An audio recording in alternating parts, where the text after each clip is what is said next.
Let's talk about three key points when it comes to pain and suffering, mental anguish, and physical impairment.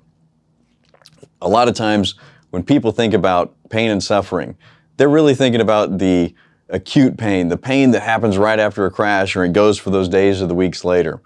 What nobody really talks about, though, is how they change their life to avoid pain. And that what you'll find is that a lot of people may not have as much pain anymore after being in a car wreck or after having a slip and fall or a work injury. But the reason is that they've changed the way that they've been living. They've modified their behavior so that it limits pain. That's called physical impairment. You're physically impairing yourself from being free to do anything that you want to avoid pain. And so that's how those two balance each other out. As the pain's going up, what do? We reduce our physical activity, we impair ourselves, and that is a damage in Texas that you're able to recover. Whenever you increase your physical activity, what do we often see? The pain comes back. And so great examples of what you'll see is after a crash or after an injury, you start doing physical therapy and you start feeling better. You may even say, hey, I'm not having that much pain at all, or I have 0 out of 10 pain. But then what happens that you start returning back to your previous activities. And when you do, that pain suddenly skyrockets back up. Now, the insurance companies will always say the reason that pain skyrocketed up is some other incident happened, because look, here's a document that says that you were 0 out of 10 pain. You must have hurt yourself. The reality, though, is that you've got to pay attention to how much you limit your physical activity to bring down that pain and vice versa. So what are the most important steps that you can do in order to document that? Because over time, you will get used to living your new life with these limitations. You've got to be able to document, what are the things that I'm no longer doing? What are the things that I'm having to ask help for? What are the things that someone else in the house is now shouldering the responsibility for because they know that I can't do it? You need to document each and every one of those things, because that information is what your attorney needs in order for them to be able to tell a jury, hey, what has this injury really done? How has it impacted this person's life?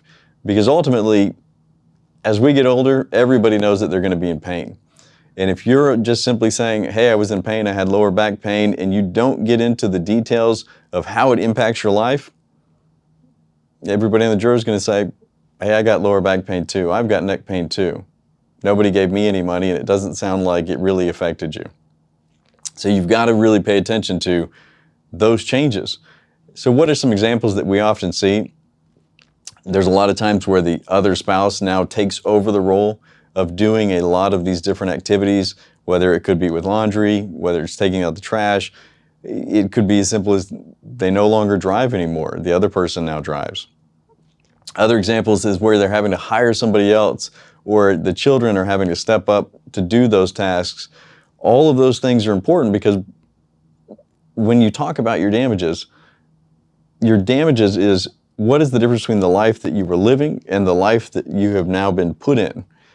And as long as your attorney can show the difference, then you're able to get not just a better recovery, but a jury is able to understand your injuries and understand that what you're saying is true, because look at all of the evidence of how this injury affected me. Because when they talk to the doctors are going to say, I did this test, I did this evaluation, here's the MRI, here's the evidence that I can see.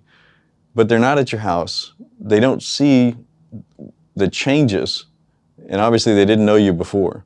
And so those other witnesses in your life, whether it's family, whether it's friends, can be the most valuable people to corroborate the doctor's findings, to really prove that what you're saying and what the doctor's saying is the truth. Every court case is about searching for the truth.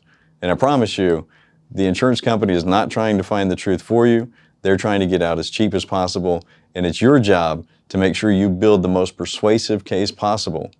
And the only way you can do that is to make sure you document how these injuries have been affecting your life and who are the people who can tell that story.